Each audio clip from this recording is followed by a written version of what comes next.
कहानी का शीर्षक है मजबूरी। एक बहुत बड़ी कारपोरेट पार्टी में राजेश ने दीपक को इशारा करते हुए बोला, यार जरा देखना उस कमसीन माल को, उसे ठंड नहीं लग रही है क्या? हम तो ठंड से सिकुड़े जा रहे हैं। दीपक की नज़र भी उस पर जम सी गई। हाँ यार, क्या माल है। वह स्त्री तो सर से ऊपर तक जन्नत है। लाल रंग की ड्रेस में उसका गोरा गदराया सा जिस्म बिल्कुल बाहर आने को था। साड़ी भी उसने ऐसी बांधी थी कि उसके उभरते उरोज और भी गुलाइयों में दिख रहे थे। वक्ष स्थल से लेकर नाभि तक उसका कटी भी बहुत अच्छे से दिखाई दे रहा था।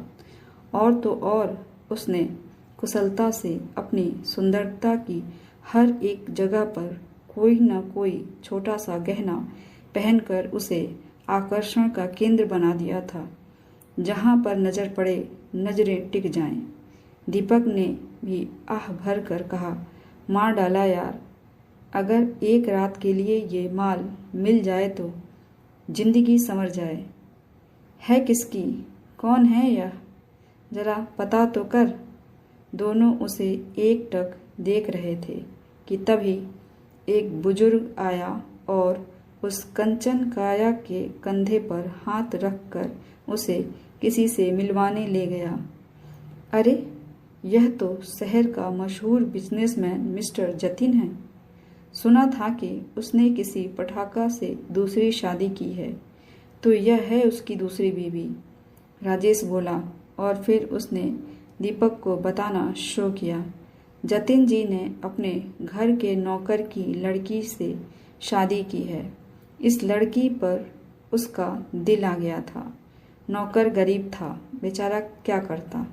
और तुमको पता है, उनकी पहली पत्नी की मौत भी कोई साधारण मौत नहीं थी। उसे जहर देकर मारा गया था। सच, यह शरीर का आकर्षण क्या ना करवाए। अब इस लड़की के शरीर के आकर्षण में आकर जतिन जी ने अपनी पहली पत्नी को ही जहर देकर मरवा दिया। बोलो तो भला, कैसा आकर्षण है शरीर का, और कैसे लोग मांसल बदन देखकर उसके पीछे पागल हो जाते हैं। राजेश ने जब कहा तो दीपक जोर से हंसते हुए बोला, ज़्यादा आदर्श मत छांट। अभी तू भी तो उसके शरीर के अंग प्रत्यंग को निहार रहा था और उसके साथ एक रात सोने की कल्पना में खुश हो रहा था।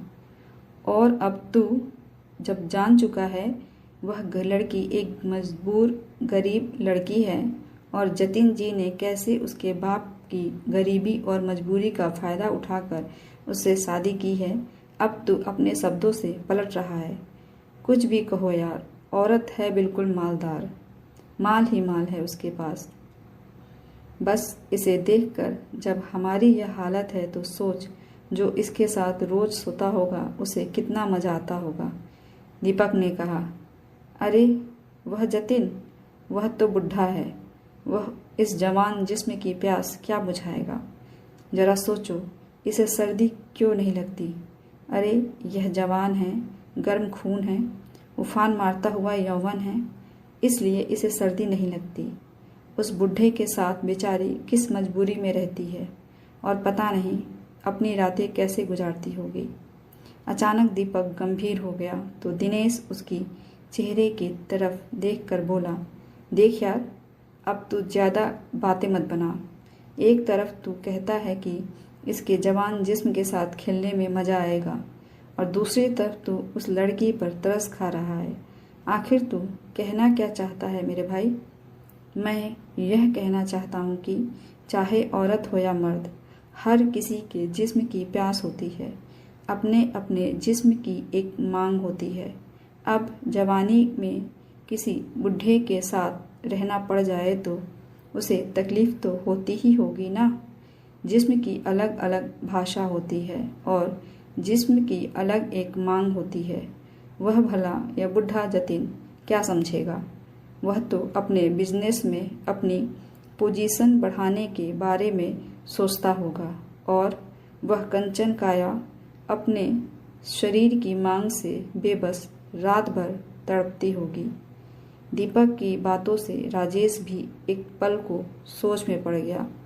उसने तो ऐसे कभी सोचा ही नहीं था कि कोई स्त्री अपने शरीर की मांग को लेकर भी परेशान और मजबूर हो सकती है, और तभी उसने दिखावा करके ऐसे कपड़े पहने हैं। या फिर क्या पता उसे ऐसे कपड़े पहनने के लिए जतिन जी ने मजबूर किया हो। अचानक वह गदराई माल उसे एक बेचारी स्त्री लगने लगी थी, जो मजबूर होकर एक बुढ़े के साथ अपनी जिंदगी बिताने के लिए मजबूर थी। और शायद उसे ठंड भी लग रही होगी, लेकिन उसके पति ने उसे कम कपड़े इसलिए पहनाया होगा ताकि वह सोसाइटी में उसके साथ चलकर अपने डेलीगेट से मिलकर अपनी पोजीशन बढ़ाए। वैसे भी सुंदर और सेक्सी बीबी सोसाइटी में स्टेटस सिंबल तो होती ही हैं। राजेश ने दीपक की तरफ देखते हुए कहा, यार उस औरत की तो जिंदगी और उसकी रंगीन रातों के बारे में मैं सोच रहा था, लेकिन इस बुढ़े के साथ मजबूरी में उसकी ज़िंदगी क्या ही रंगीन होगी, उल्टे उसकी ज़िंदगी बदरंग हो गई होगी। सही कह रहा है तू राजेश। न जाने ऐसी कितनी ही मजबूर लड़कियां हैं जो किसी मजबूरी में एक अपने से दुगने उम्र के व्यक्ति से ब्याह दी जाती हैं और अपनी ज़िंदगी को फिर दूसरे के अधीन जीने के लिए मजबूर हो जाती हैं। तभी राजेश और दीपक दोनों की नज़र फिर से उस कंचन काया पर पड़ी। वह अपनी साड़ी के आंचल से खुद को ढकने की कोशिश कर रही थी। शायद उसे ठंड लग रही थी और सेठ उसके आंचल को हटा हटा कर अपने विदेशी डेलीगेट से मिलवा रहा था। और एक पल में जिंदगी का सबसे बड़ा सच उन दोनों के सामने था, उच्च और निम्न वर्ग का महीन सच, और सबसे बढ़कर स्त्री और पुरुष के बीच अंतर का सच। जब तक समाज में मजबूर स्त्रियों की मजबूरी का फायदा उठाया जाता रहेगा, तब तक इंसान की मजबूरी उसकी सबसे बड़ी कमजोरी बनती रहेगी। अगर स्त्रियां शिक्षित होकर अपने पैरों पर खड़ी हो जाएं, तो कोई भी अपनी मनमानी उनके साथ नहीं कर पाएगा। स्त्रियां मजबूत बने और अपनी मर्जी से अपनी शर्तों पर जिंदगी जीने का लक्ष्य रखें, तभी उन्हें ऐसी जिंदगी जीने के लिए मजबूर नहीं होना पड़ेगा। इतनी सर्दी में भी इंसान को अपनी कपकपी छुपाकर दूसरों को खुश करने के लिए मुस्कुराना पड़ता है। आपको कहानी कैसी लगी कमेंट करके जरूर बताइएगा। ऐसी ही कहानियाँ सुनने के लिए चैनल को सब्सक्राइब कर लीजिए। मिलते हैं अगली कहानी के साथ। धन्यवाद।